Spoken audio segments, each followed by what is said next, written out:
Hello friends, welcome to success technical channel. तो friends, आज मैं इसरो का पेपर के बारे में डिस्कशन करेंगे जो फीटर ट्रेड के है। ये अहमदाबाद का पेपर है। तो चलिए डिस्कशन की ओर करते हैं। अगर मेरे चैनल में नए हैं तो चैनल को सब्सक्राइब कर दें और वीडियो को लाइक करें, शेयर करें एंड सब्सक्राइब करें। तो चलिए क्वेश्चन की ओर देखते हैं किस टाइप का क्वेश्चन आया है। Question number 1, angle of centre punch. Centre punch का एंगल कितना होता है? केंद्रीय भेदन का कोण क्या है? तो इसमें हो जाएगा 90 to 120 यानी 90 से 120। Question number 2, vernier bevel protractor का न्यूनतम गिनती है। तो list count of vernier bevel protractor is, तो इसका एक्यूरेसी होता है 5 मिनट्स। तो करेक्ट आंसर ए हो जाएगा। क्वेश्चन नंबर 3 बोल रहा है, when upper division is plus 0.15 mm and lower division is minus 0.05 mm, then the tolerance for the part is mm में कितना बताना है। तो इसका दोनों का प्लस कर दीजिएगा तो आपका करेक्ट आंसर 0.20 निकल कर आएगा। तो इसका करेक्ट आंसर सी हो जाएगा। चलिए क्वेश्चन नंबर 4 की ओर बोल रहा है, area of a triangle whose sides are 3, 4 and 5 centimetre is खालिस्तान सेंटीमीटर स्क्वायर में ज्ञात करना है। तो इसको त्रिभुज का क्षेत्रफल निकालिए 1/2 गुने आधार बाई ऊंचाई, आधार गुने ऊंचाई। तो ये फार्मूला पर बैठाइएगा तो आपका आंसर आएगा 6 आएगा। तो करेक्ट आंसर डी हो जाएगा। आइए क्वेश्चन नंबर 5 की ओर बोल रहा है, एकमी चूड़ी का कोण कितना होता है? Angle of Ekmi thread is, Ekmi चूड़ी का कोण होता है 29 डिग्री। क्वेश्चन नंबर 6, इसमें फ्रेंड्स कुछ मैथ के क्वेश्चन हैं। तो मैं मैथ के क्वेश्चन डिस्कशन नहीं करूँगा, only for technical question discuss करूँगा। फिर मैथ के नेक्स्ट वीडियो में मैं कर दूँगा, नेक्स्ट वीडियो में करूँगा मैथ के क्वेश्चन। तो 6, 7, 8 ये टोटल मैथ के क्वेश्चन हैं। चलिए क्वेश्चन नंबर 9 की ओर क्या कहता है। क्वेश्चन नंबर 9 बोल रहा है, वाशर का उपयोग, वाशर इज यूज्ड टू। इसमें वाशर का उपयोग बता रहा है, बोल रहा है क्या है, कहाँ किया जाता है। ऑप्शन है ए में जॉब के छिद्र क्लियरेंस को ढकना यानी cover the hole clearance of the job. Option B है उपकरण क्षमता का सुधार, improve tool capacity. Option C है चटकनी को शिकंजे से के फोर्स से सुरक्षित रखना यानी protect the bolt against clamping force. Option D है बड़े क्षेत्र पर बल को बांटना यानी distribute force over a large area. तो इसमें वाशर का प्रयोग करते हैं दोस्तों, क्योंकि बड़े क्षेत्र पर बल को बांटना है। इसमें बड़े क्षेत्र पर बल को डिस्ट्रीब्यूट करने के लिए वाशर का प्रयोग करते हैं। तो इसका सही आंसर डी हो जाएगा। क्वेश्चन नंबर 10, जब विद्युत प्राप्त न हो तो उपयोग किया जाने वाला ड्रिलिंग मशीन है। इसमें पूछ रहा है the drilling machine use when no electricity available is, यानी जहाँ पर बिजली का कोई साधन नहीं है वहाँ पर किस प्रकार का ड्रिलिंग मशीन का प्रयोग करेंगे। ऑप्शन ए है ratchet drilling machine, option B है sensitive drilling machine, option C है पिलर ड्रिलिंग मशीन और रेडियल ड्रिलिंग मशीन। तो फ्रेंड्स इसमें करेक्ट आंसर जो हो जाएगा वो रैचेट ड्रिलिंग मशीन होगा, क्योंकि वहाँ पर विद्युत प्राप्त नहीं है तो उसमें रैचेट ड्रिलिंग मशीन का प्रयोग होता है और किया जाता है, रैचेट ड्रिलिंग मशीन का ही प्रयोग किया जाता है। ऑप्शन नंबर 11, क्वेश्चन नंबर 11 बोल रहा है, HSS उपकरण में मटेरियल में टंगस्टन की प्रतिशत मात्रा क्या है, यानी typical percentage of tungsten is HSS tool material is, यानी टंगस्टन में सबसे हाई स्पीड स्टील में टंगस्टन की प्रतिशत मात्रा क्या है, यानी टंगस्टन कितना परसेंट होता है। उसमें 18% टंगस्टन होता है फ्रेंड्स, 18% टंगस्टन होता है और 4% क्रोमियम होता है और 1% वेनेडियम होता है। अगर बोल देगा कि हाई स्पीड स्टील में किस किस चीज़ से मिलाकर बनाया जाता है हाई स्पीड स्टील का, मुख्य मिश्रणी तत्व कौन है, तो टंगस्टन हो जाएगा। और इसका मिश्रण पूछेगा तो टंगस्टन, क्रोमियम एंड वेनेडियम हो जाएगा। तो चलिए क्वेश्चन नंबर 12 की ओर। क्वेश्चन नंबर 12 है HSS में मुख्य मिश्रणी तत्व। देखिए फ्रेंड्स, अभी हम आपको क्वेश्चन नंबर 11 में ये डिस्कशन कर रहे थे कि मुख्य मिश्रणी तत्व पूछेगा तो टंगस्टन बताइएगा। तो इसका करेक्ट आंसर ये हो जाएगा, क्योंकि ये बोल रहा है main alloying elements in HSS is, यानी हाई स्पीड स्टील में मुख्य जो एलाइंग एलिमेंट्स है, जो सबसे ज़्यादा प्रतिशत मात्रा है वो किसका है, तो इसमें टंगस्टन हो जाएगा करेक्ट आंसर। ठीक है। क्वेश्चन नंबर 13 बोल रहा है निम्नलिखित में से किस धातु का उच्चतम आघात वर्तनीयता है, यानी which metal has highest malleability from the flowing, यानी सबसे ज़्यादा जो हाईएस्ट मेलिएबिलिटी है वो इसमें किसका है, तो इसमें सबसे ज़्यादा हो जाएगा स्वर्ण का, स्वर्ण यानी सोना, गोल्ड सबसे ज़्यादा। और चलिए क्वेश्चन नंबर 14 की ओर। बोल रहा है कलाईदार लोहे को खाली स्थान से आवर्तित करते हैं। देखिए फ्रेंड्स, हिंदी आपको थोड़ा समझने में मुश्किल होगा, तो इंग्लिश को ज़्यादा ध्यान दीजिए तो ज़्यादा समझ में आएगा। और निमी बुक का फॉलो कीजिए तो उसमें और पूरा अच्छा से समझ में आएगा। निमी पैटर्न का फॉलो कीजिए। तो देखिए क्या बोल रहा है 14 में, बोल रहा है ग्लेजुलाइज आयरन इज कोटेड विथ। तो ग्लेजुलाइज आयरन जो होता है वो किस धातु से कोटेड किया जाता है, तो इसमें करेक्ट आंसर जिंक हो जाएगा, option number B. Question number 15 बोल रहा है 60 से 40 की ओर कांस को खाली स्थान धातु कहते हैं। बोल रहा है 60-40 brass is now as blanks metal, यानी 60 से 40% जो ब्रास कांच को क्या कहते हैं, कौन सा मेटल उसको बोलते हैं, तो उसको मुंज मेटल बोलते हैं। 60% कॉपर रहता है, 40% जस्ता रहता है, तो उसको मुंज मेटल बोला जाता है। ठीक है। क्वेश्चन नंबर 16 की ओर आइए। क्वेश्चन नंबर 16 बोल रहा है निम्नलिखित में से किससे आग बुझाई जाती है, which of the following is used to extinguish fire, किससे आग बुझाई जाती है, बोला कि निम्नलिखित में से किससे आग बुझाई जाती है, which of the following is used to extinguish fire. तो इसमें आग बुझाने के बात है फ्रेंड्स, इसमें जल से भी बुझा सकते हैं, यानी पानी से बुझा सकते हैं, केमिकल से भी बुझा सकते हैं, एंड फॉर्म से भी बुझा सकते हैं। तो इसमें से ऑल ऑफ एबव, यानी उपरोक्त में से सभी आंसर हो जाएगा। इसमें D is A correct answer. 16 का डी आप लगा सकते हैं बिना कंफ्यूज के। क्वेश्चन नंबर 17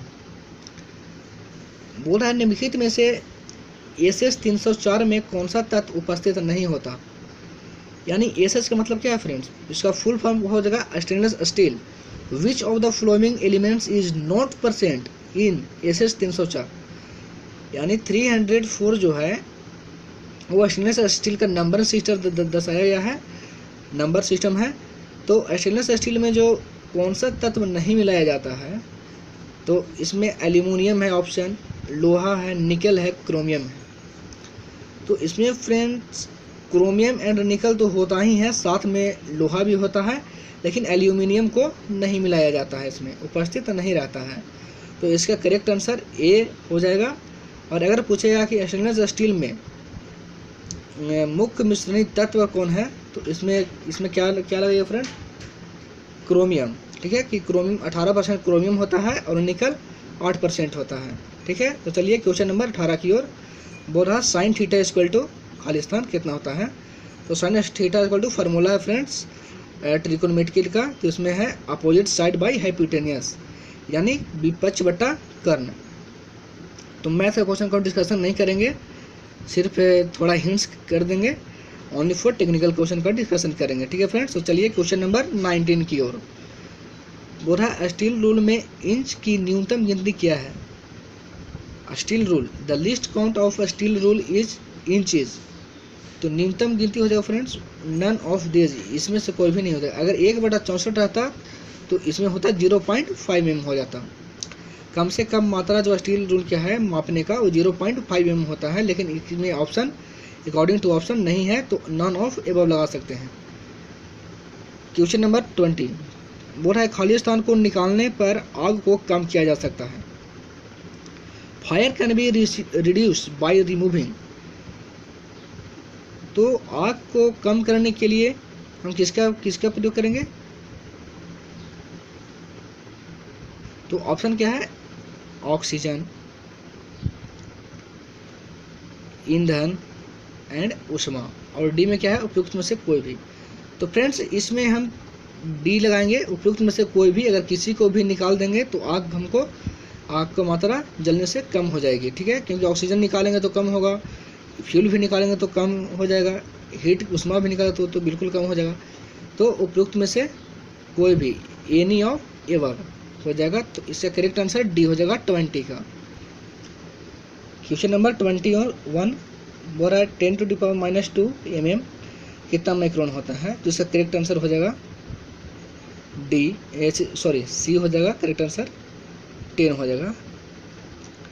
और 22 का है क्वेश्चन नंबर, बोल रहा है यदि एक छेद का आकार 100 ± 0.15 है, यानी 100 ± 0.15 है, तो साइन शून्यता क्या है?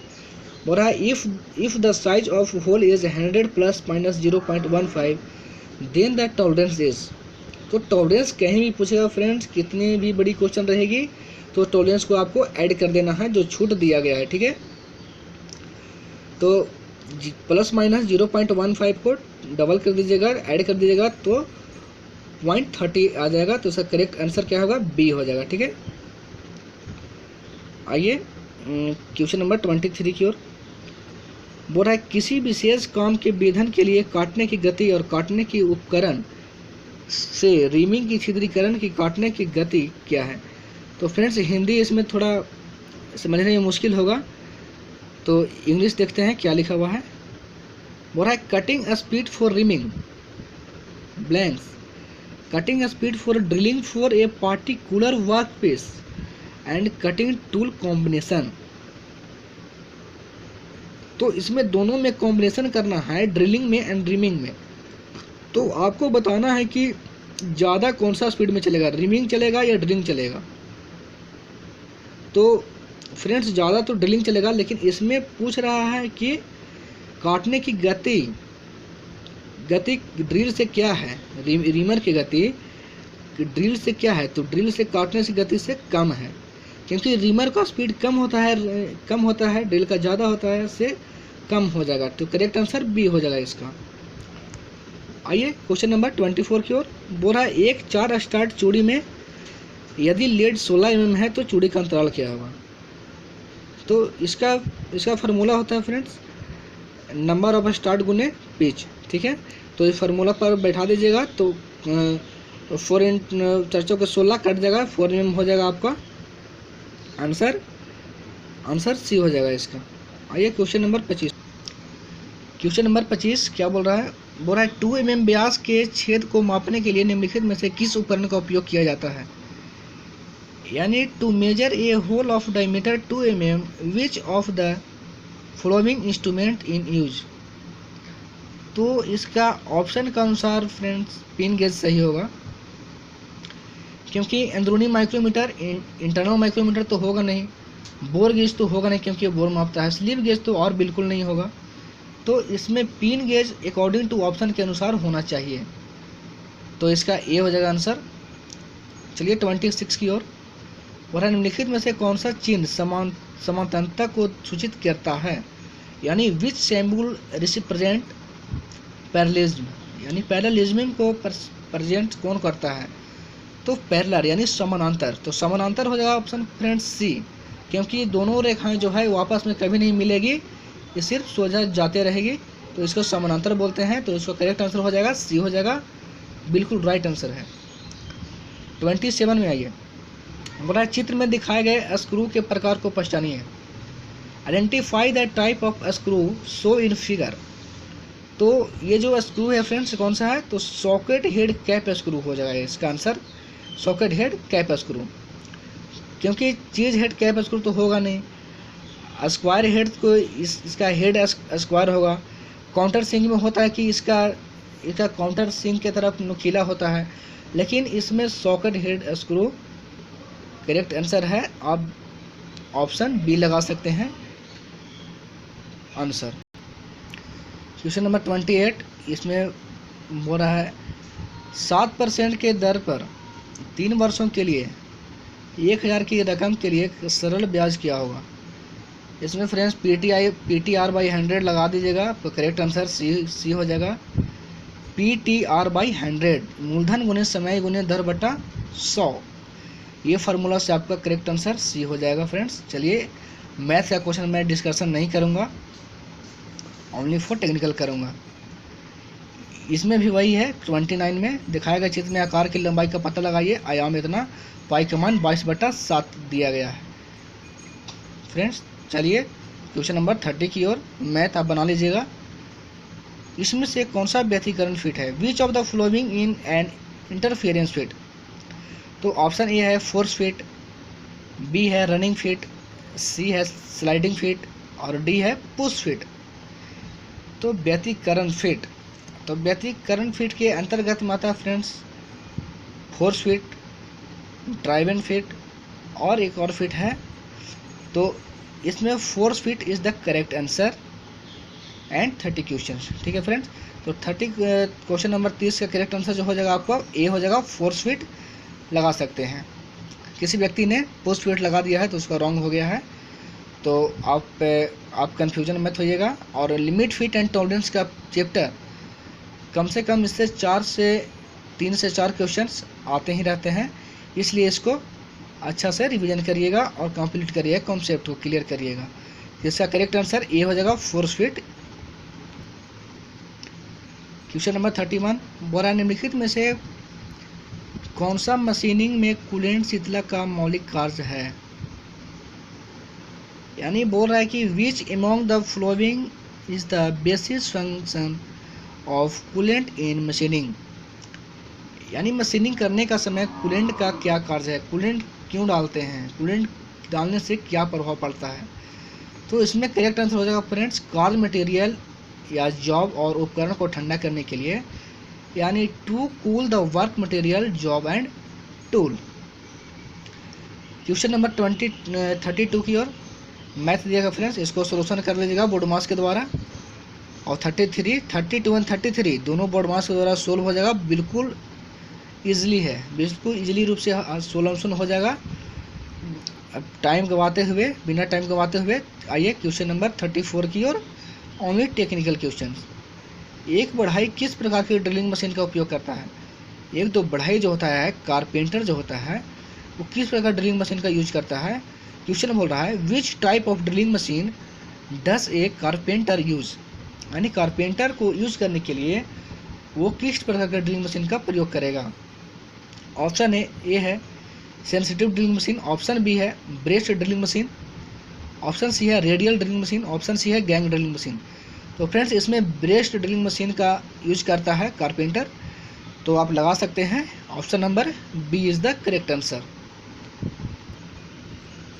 क्वेश्चन नंबर 35 से 39 तक आपको इस फिगर के द्वारा सोल्व करना है। तो आइए देखते हैं क्या दिया गया है फिगर में। तो 35 में बोल रहा है which given alphabet represent self locking nut. यानी कौन सा रिप्रेजेंट कर रहा है, सेल्फ लॉकिंग नट को रिप्रेजेंट कौन सा कर रहा है फिगर। तो सेल्फ लॉकिंग नट फ्रेंड्स, इसमें सेल्फ लॉकिंग नट हो जाएगा फ्रेंड आपका सी हो जाएगा आंसर, जो आप देख रहे हैं इसमें सी है। और इसमें अगला क्या बोल रहा है फ्रेंड, क्वेश्चन नंबर 36 इसमें बोल रहा है which given alphabet represent square nut. तो इसमें स्क्वायर नेट को पहचानना है कौन सा है फ्रेंड। तो स्क्वायर नेट हो जाएगा आपका दिया गया है उधर ऑप्शन नंबर ए में, फिगर ए में दिया गया है। और इसमें फिगर ए आप लगा सकते हैं ऑप्शन नंबर डी को, जो स्क्वायर नेट है। ठीक है, आइए क्वेश्चन नंबर 37, बोल रहा है which given alphabet represent simple hexagonal nut. तो सिंपल हेक्सागोनल नट को प्रेजेंट कौन करता है, रिप्रेजेंट?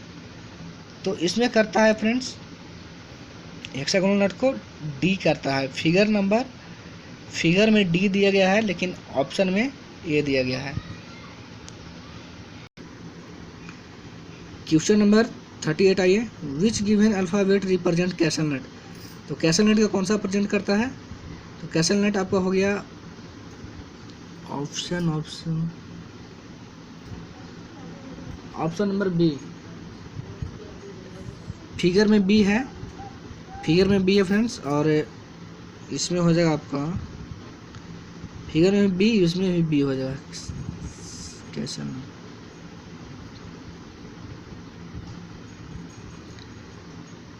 क्वेश्चन नंबर 39, विच गिवन अल्फ़ाबेट रिप्रेजेंट विंग नट। तो विंग नट का कौन प्रेजेंट करता है फ्रेंड? तो इसमें ऑप्शन में हो गया एफ हो गया है, सॉरी फिगर में एफ है और ऑप्शन में सी है, ऑप्शन में सी, फिगर में एफ। तो चलिए क्वेश्चन नंबर 40 की ओर। तो आइए क्वेश्चन नंबर 40 की ओर। बोल रहा है निम्नलिखित में से किसको भारत रत्न नहीं मिला है। तो ये सब फ्रेंड करेंट अफेयर्स है उस टाइम का, तो अभी करेंट अफेयर छोड़ देते हैं। तो क्वेश्चन नंबर 40 से 43 तक ये सब करंट अफेयर्स है उस टाइम का, और अभी भी कुछ है। जैसे में क्वेश्चन नंबर 42 है, तो कोहिमा किस राज्य की राजधानी है? तो इसमें नागालैंड लगा सकते हैं। तो ये सब सिंपल क्वेश्चन है। 41 हो गया, कितने राज्य क्षेत्र हैं? इसमें 7 उस टाइम का है। तो आप इसमें 43 में है, लोकसभा के अध्यक्ष कौन है? श्रीमती सुमित्रा महाजन। तो ये सब फ्रेंड करेंट अफेयर्स में आएगा, तो ये सब को डिस्कशन नहीं करें, क्योंकि करेंट अफेयर्स तो बदलता रहता है। तो आइए क्वेश्चन नंबर 44 की ओर। 44 में बोल रहा है फ्रेंड, एक सॉफ्ट दंड का आकार पारगम्य संक्रमण में छेद के आकार से होता है। इंग्लिश देखिए, in transaction fit size of soft खालिस्तान होल साइज। यानी ट्रांजैक्शन फिट में क्या होता है? तो इसमें कभी कम या अधिक होता है। इसमें सॉफ्ट और होल कभी कम हो जाएगा तो कभी बेसी हो जाएगा, कभी सॉफ्ट कम हो जाएगा, कभी होल कम हो जाएगा, कभी सॉफ्ट बेसी हो जाएगा, कभी होल बेसिस हो जाएगा। ठीक है, तो इसमें कम या अधिक होते रहता है। तो can be more less than, इसका करेक्ट आंसर हो जाएगा डी। क्वेश्चन नंबर 45 बोला साइन 45 का मान कितना होता है? साइन 45 का मान 1/√2 होता है। इसको आप निकाल सकते हैं। इसको ये फार्मूला एक होता है 0 सॉरी अभी याद नहीं आ रहा है इसमें फार्मूला होता है, सब का मान निकलता है उसमें। तो आइए क्वेश्चन नंबर 46 की ओर। तो स्टेनलेस स्टील का मुख्य मिश्रणीय तत्व क्या है? मैंने अभी पिछला क्वेश्चन में डिस्कशन किया था कि इसमें मुख्य मिश्रणीय तत्व भी क्वेश्चन में आते हैं, बार बार रिपीटेड क्वेश्चन है। देखिए पूछ भी लिया गया है, तो इसमें क्रोमियम हो जाएगा, करेक्ट आंसर बी हो जाएगा। स्टेनलेस स्टील में जो मिश्रण जो होता है, तो क्रोमियम और निकल का होता है, जिसमें क्रोमियम 18% होता है और निकल 8% होता है। तो इसमें मुख्य मिश्रण तत्व पूछा है ना, main alloying element in stainless steel is. तो मेन एलाइंग एलिमेंट होता है क्रोमियम, उसका करेक्ट आंसर बी हो जाएगा। Question number 47। तो 47 में है तांबा और जिंक का मिश्र धातु है। तांबा और जिंक किसका मिश्र धातु है? तो इसमें पीतल लगा सकते हैं, करेक्ट आंसर ए। तो ये फ्रेंड्स आपका फर्स्ट पार्ट कंप्लीट हुआ। जो आपका अब सेकेंड पार्ट है वो नेक्स्ट वीडियो में बनाएंगे, नेक्स्ट वीडियो अपलोड होगा। तो ये आपका फर्स्ट पार्ट कंप्लीट हो गया। तो फ्रेंड्स चैनल पर नए हैं तो सब्सक्राइब कर दीजिए, बेल आइकन को प्रेस कर दीजिए एंड लाइक कर दीजिए। तो फ्रेंड्स नेक्स्ट पार्ट के लिए वेट करिए, जल्द ही अपलोड कर दिया जाएगा। तो थैंक यू।